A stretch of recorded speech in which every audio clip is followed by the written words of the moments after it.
Hi, welcome to Colorful Creative Watercolors. This is Laurie, and it is Paint It Friday. Yay, we're going to be painting the beehive. Shown there are the color swatches that we will be using today. If you have not done so already, sketched your image onto your watercolor paper. You can pause this video and go ahead and do that. Get your paper all taped down. And I am using a light box there that I use for mine. If you don't have one of those, you can do it on a sunny window.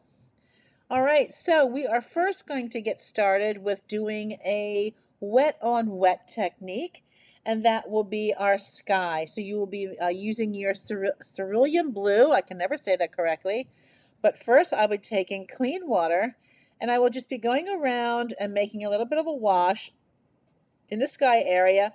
No worries if you get it on your other objects, because we will be painting over them, and that's fine. Cerulean blue. We'll be doing a light wash with this, and so it won't matter. We'll be able to paint over those areas if you get it in your areas that you don't want the sky to be. It's okay. It's no problem.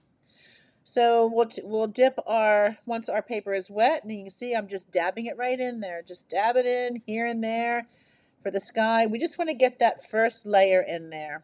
And don't worry, later on we will be putting another layer here and there with the sky when we are just about finished. But for right now, we're going to just do the initial wash. So you can see how I'm just dotting and dabbing it in there. And just because you're on YouTube at any time, if it goes too fast, you can either slow it down, you can go back, you can pause. If you want to skip ahead, you can skip ahead. But however you do it, that's the beauty of YouTube, where you have all those choices. So next, what I'm doing is I'm getting mixing up my Van Dyke brown. I'm mixing it in with some water, because we're going to do our very first layer on our tree. Our tree is going to have several layers because we want our tree to have some definition. And I have never one to stay within the lines for some reason. I never have been, but that's okay. We can always fix that. So I'm just doing my first layer of wet on dry. Putting on that layer of Van Dyke brown. If you don't have Van Dyke brown, any brown will do. We all know what color trees are, so whatever color you think looks best, that's fine. But this is the color that I chose, and that's what I'll be using. So just a repeat of those colors that we'll be using is Van Dyke brown, and we're going to be using yellow ochre, sap green, indigo, and Payne's gray. I think, and then the cerulean blue, the cerulean for the sky. So, but I will have those colors listed below so that you know what materials that you will need. And I am painting this on a half of a 9 by 12 sheet. That's the sizes I usually like to deal with. Sometimes I like to do a half sheet, but this time actually we'll say I'm doing a quarter sheet of a 9 by 12. And the reason I like doing that is because then I can use this if I wanted to make a greeting card out of it. Even framing it, you can still frame that size. But I think these type of paintings make fun greeting cards. Till it's all said and done, it would make a nice cheer you up card, or a get well card, or just a be happy card.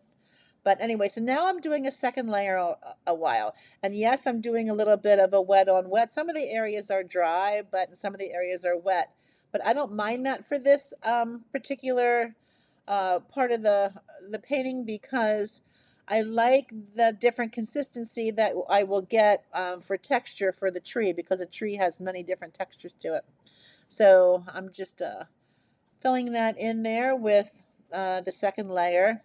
Now that long branch going across has already dried, so I will just be doing a basic layering or glazing, as we will call it, on here. And don't worry, sometimes if you feel that you grabbed too much paint, you can always add a little bit of water to your paint to tone it down. But I'm just going to keep going with that, because there will be more layers than this on this tree. But one thing you want to pay attention to is when you're putting on your layers, areas you want to always make sure you have a nice dark layer with is where the branches break away from the tree. And you'll see at some point here where I will make it come down, uh, giving it a little bit more definition, where they come away from the break away from the tree.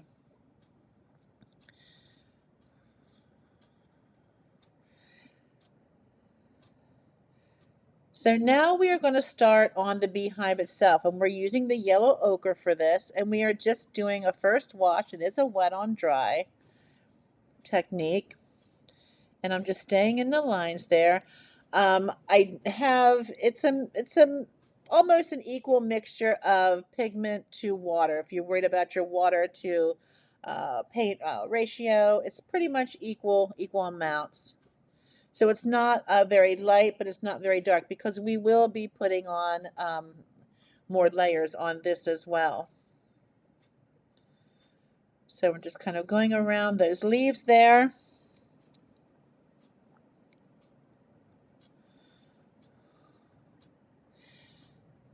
And you can see the further I go down, the lighter it gets because I'm getting less paint on my paintbrush, but that's okay because like I said, we'll be doing layers. So I hope everybody is having a good day today. Looking forward to the weekend if you're watching this on a Friday.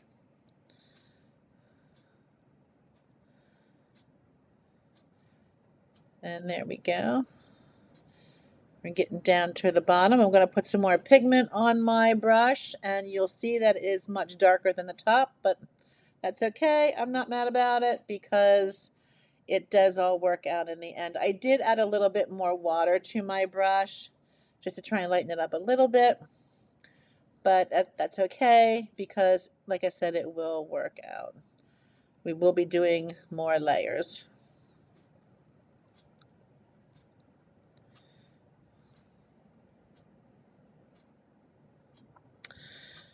So I'm going to go back over some of that.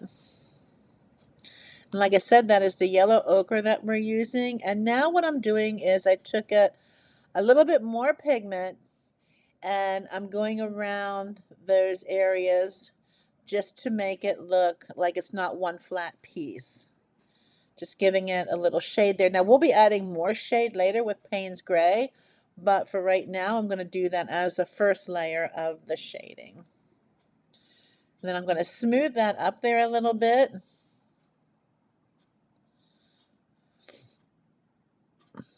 Or down.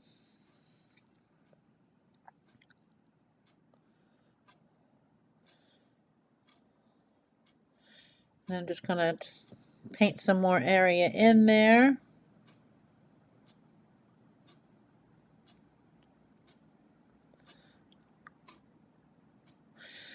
All right, we got our first layer of our beehive done. And if you don't have yellow ochre, you can use any type of yellow, any type of like a honey yellow that you want. Now we're going to be working on our honeycombs. And if you recall in the Sketch It Tuesday video, I actually made octagons instead of hexagons. And then on our Facebook page, I wrote, hey, I changed it up because I realized that doesn't look right. These should be hexagons. So I changed it. And then the PDF download I put on our Facebook page, Watercolor Tutorials and Inspiration. If you are not a member, I encourage you to join us. I gave you a download that has the correct shape of the honeycombs. So we got the first layer of our honeycombs done. We're going to let them dry. Because what eventually will happen is we're going to try and have them be kind of 3D, where they look like they're popping off the page, because really it's kind of random that they're there like just hanging in the sky, but it's just more of decorative purposes. So now I took our sap green and I'm just doing the leaves. So we're just filling in those leaves. Originally, I wasn't going to put the leaves on here. I was just going to free paint them in. but I thought, well, since we're doing this from the Sketch It Tuesday, I'll just do with what the sketch was had on the sketch. But if I was doing this on my own for my own composition, I would not have put the leaves in and would have free-handed them, so I didn't have pencil lines and things like that. But I mean, I don't mind the pencil lines; it's fine. But when you are doing paintings, you may eventually find out that you don't need to sketch everything. That some things you might want to have sketched, and others like the honeycomb or the not the honeycomb, the bee's nest, I probably would have sketched out, but like foliage and flowers, I might not have. But that's just because I've been painting for a while, and I also do better when I'm doing them freehand painting than filling them in. But but there we go. So now we got our first layer in our leaves. And what I'm doing there is I'm lifting some paint that I got. Of course, I went outside of the lines.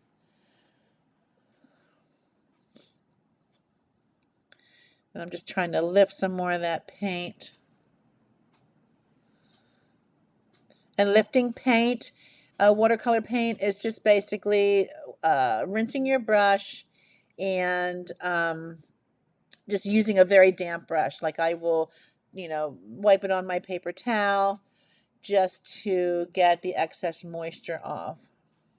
So now we'll do those leaves that are on hanging over the beehive.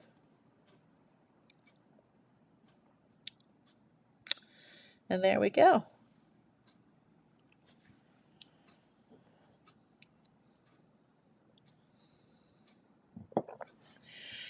And if you are watching this from YouTube and not from the Facebook page, I would really love to have you join us. As I said earlier, it is called Watercolor Tutorials and Inspiration. So you can look that up, and we'd be glad to have you in our group. It is a private page. I just want to go back here to the painting. I am taking the yellow ochre, and I'm filling in those 3 circles there that we made for the bee. That's okay, because we can put the black over, or it'll be Payne's gray. We can put that over top of that yellow. So don't worry. You don't need to leave space for the black. It'll be okay, because we're going to let that yellow dry before we put the black on. I did mention that, I think in the Sketch It Tuesday, that I would like to, sometime over the summer, I'd like to do just a whole bee tutorial where you make a bumblebee. They are really fun to make. These are just little, it's nothing like what we made here when you actually do a bumblebee painting. They are fun to make and create and get that fuzz and that fur like on there, and doing the wings and the intricate details on the wings. So I'm pretty sure I'm going to put that in my plans to do that for a Sketch It Tuesday. Okay, so what I'm doing here is I added a little bit of indigo to the green, and I'm just putting that in there just to give those flowers some more, just another tone, another some like texture or whatever you want to call it, just to make it look a little bit, like I always say, not so flat. Give it some definition. So I'm just plopping it here and there just to add some detail to it. And you can also do the little branches coming down that they're on. So now what I'm doing is I am taking Payne's gray. I think there we go. I'm taking Payne's gray, and I am going in those little grooves in there to give it some highlight. And it's just a very, very watered down Payne's gray. And I'm also going to do it around the leaves to make it look like they're not laying flat against the beehive. So I'm just going to do that in there, because that shows shadow where the where those little ridges are.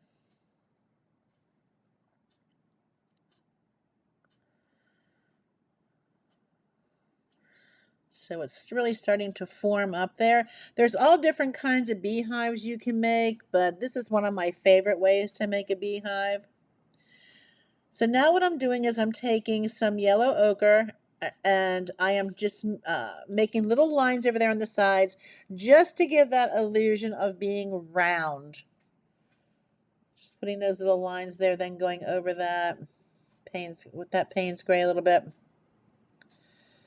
Yeah, that when you have something round, you do want to have little curvies on it, so it gives that illusion that it's something round and it's not flat. So now I took some Payne's gray. It's a concentrated version of the Payne's gray, meaning that it doesn't have a lot of water mixed with it, but I'm only doing half of that hole, that circle there. What I'll do now is I'll just add some water to my brush and I will pull that Payne's gray out just to make it a little bit lighter, but still have that dark shadow in there because you're like looking inside the beehive. And then I think I felt that I had too much water, so I'm going to, let me just see what I do next here. Yeah, I took a little bit more darker color. I went back over that left side of the hole, but I also did take a line around the hole, as you can see there, so that when you're looking in, it's like you can still see that little bit of light in there. But I'm never satisfied, so I have to keep messing with it. I really should have stopped where I was, but I didn't. But that's okay. As I always say, I'm not mad about it. So now I'm taking that Payne's gray, a dark version of the Payne's gray, and I'm putting the black on the bumblebee. Because our yellow has dried, so we can put that black on there. And you can do yours however you think your bumblebee is going to look.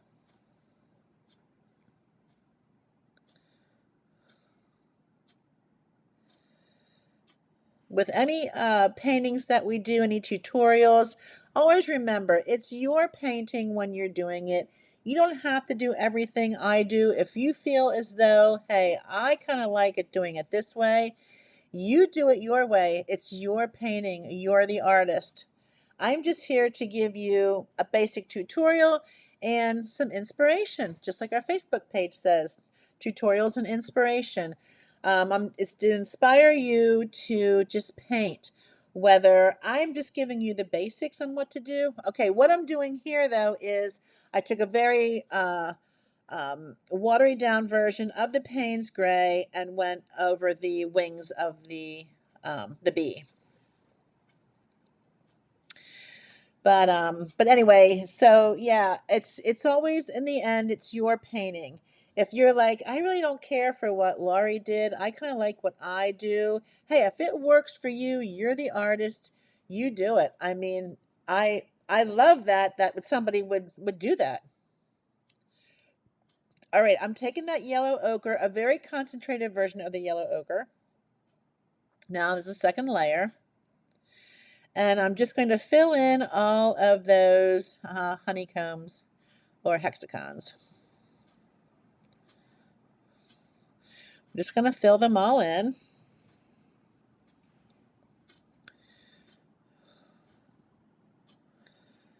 Give it a nice second layer there.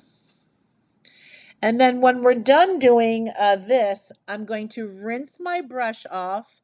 I'm going to wipe it on my paper towel because I only want it to be damp. And then I'm going to pull some of that paint off. And you'll see, I'm going to pull it off because what's going to happen is it's going to make it look like it is, and it has a shape other than being flat, like it's starting to become a little two-dimensional. So I'm just pulling some paint away. Anytime you make anything like that, you want to especially like if you're making fruit or making anything, you want to have a little shine on it, which you want to pull some of the paint off because it just gives it some light. It gives it some. I always use the word dimension, but that's the word that I like to use. But it kind of gives it more of not a rounded, but like it's standing out a little bit. It's not flat. So now that I pulled that paint off, we're going to let that dry. And we're going to go grab a darker version of our Van Dyke brown. But what I did is I mixed it with some Payne's gray to really darken it up. So I just took some Payne's gray, some Van Dyke brown, mixed it together, and got a darker version of my brown. And you see there how I defined that top branch. And you're going to want to do that now. You want to really start giving those trees the definition, because we're going on now to, I believe it's our third layer. And we want to start making that tree look more than just brown lines there.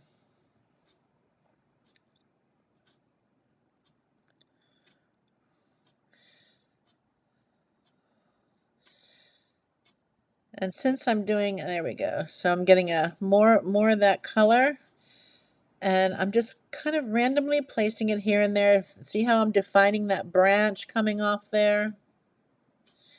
And then I realized, oh, I went out of the lines once again.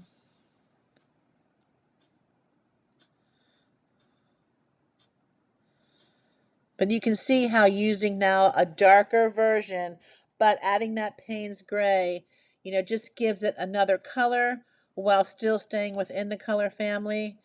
But now I'm just putting strokes here, putting strokes there, smoothing it in to give it some texture, so it's not all flat, but still needing to define those branches just a little bit more.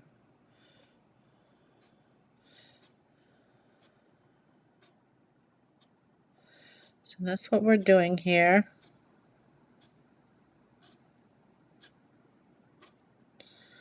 Getting our tree done.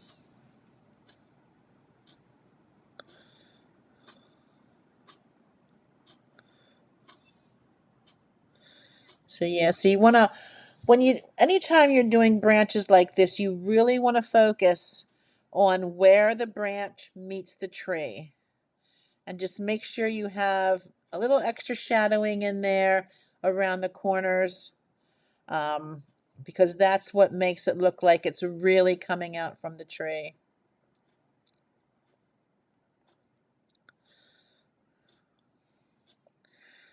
All right, we're really starting to take some shape here. So now it's time to give these honeycombs some shadow. And I took the Payne's gray because that's my go-to for any type of shadowing. And I'm going to go around the entire outline of the honeycombs. The one thing I totally forgot to do, and I'll tell you why in a minute, but what I forgot to do was I forgot to shade very lightly the inside parts lines of the honeycombs. I only did the outside, and I'm suggesting to you, if you're painting along with me, to just take a very light coat of outline along your lines inside your honeycomb, because that will really help them to pop even more. And I forgot to do that. Now, I did make a mistake here, and I just want to point it out to you. I went over it a second time, and I should not have done that. It made it too dark. I'm not sure why I did it. I actually think I do know why. Is it an excuse? Yeah, it is an excuse. But when I'm doing these videos, I have all kinds of lighting so that you get good lighting. And my ring light and the way that I'm sitting puts a lot of shadow or a lot of shine and glare when I'm painting. And in the position that I was with painting, because I'm I'm trying to work around the arm that's holding my phone and everything else. That I don't see it very clearly until it's too late.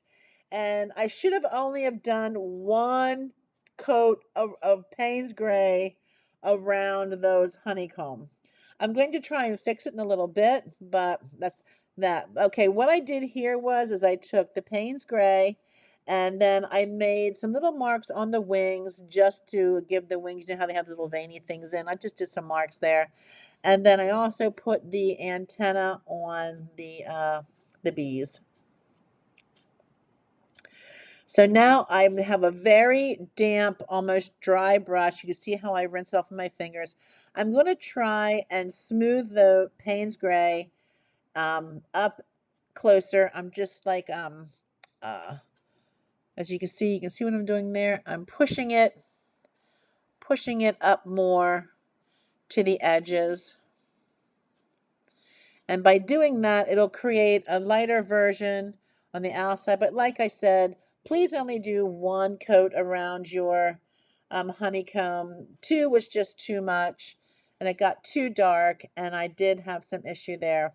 And also, almost at this point, I realized that my phone was saying low battery. So then I'm like, oh no, I need to get this done because I didn't want to have to do it all over again. And uh, I and that's why I forgot to do the inside of the honeycomb because at this point I'm starting to rush, and I apologize for that. But I know my videos aren't the best quality that they should be. I do the best I can, but my main point here for you is to be able to see the techniques, see what I'm doing, and learn. Like I said, learn the basic techniques and also learn by my mistakes. Because as you can see, they did get a little bit too dark. So, but you know what? I'm not mad about it because when I look at the final picture in my hand, it's not quite as bad as how it shows up on camera. And I think a lot of you know that with pictures you may have taken with your cameras when you're like, oh my gosh, it looks so much better in person. And that's kind of how mine is. But I will make an attempt to try and fix this even more. As you can see how I wipe my brush off there because I don't want it very wet. Then I also want to get rid of that paint that I'm pushing up. But yeah, that only needed one layer of Payne's Gray around it. I got a little too ambitious. But hey, we've all been there. We've all done that. And that's okay. But I will say, though, it does make it look like it's popping off the page. At least in my eyes, it does. It makes it look like it's raised and coming off the page. So what I did was I took some more of the cerulean blue and I started going around that just to have it a little darker around there than as being so light of that light blue. But doing that means I need to then do more layering of the sky. I just can't do it right in that spot. So I'm going to take, it'll be a little bit darker there, but I'm going to take a wash here and there throughout the sky with that cerulean blue, and just to try and kind of offset that darkness. And then it will also help me with pushing some more of the paint down with like the branches. And you'll see when I get to that upper branch, you can see there's a little bit of feathering up there. Well, I'll get that fixed up pretty quickly here in a minute. I mean, I love the beauty of watercolor because you can mess up, but you can still try and fix it. So never get discouraged. Always keep going. You're like, oh my gosh, I messed up. You know what? Keep going. Just keep going because 9 times out of 10, you can fix that mistake. Or somehow you can just, work it in. So see how I'm going to fix that little feathering there by just pushing that back up. And I have that blue, that cerulean blue. And since I went all the way down to the branch, I need to bring some of that darkness down a little further, just so it looks like it's coming down. But I won't take that darkness down the whole way. I'll put a light layer down there, but I won't take it down the whole way. So I'm just going to dab it in here and there. And there we go. So yeah, I still have them dark lines around my... I had to actually bring it up to my face just to look at it to see, okay, now what does this really look like? So there we go. And we are almost finished. So I want to smooth out his wings a little bit. So again, it's a very damp brush, and I'm just trying to smooth out on that one wing. It got a little bit too dark for my taste for where I wanted to say it to make it look like it has veins. So I'm just going to smooth some of that out.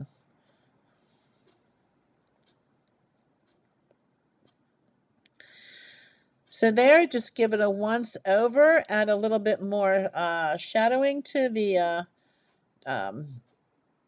green. That's where I'm using the indigo.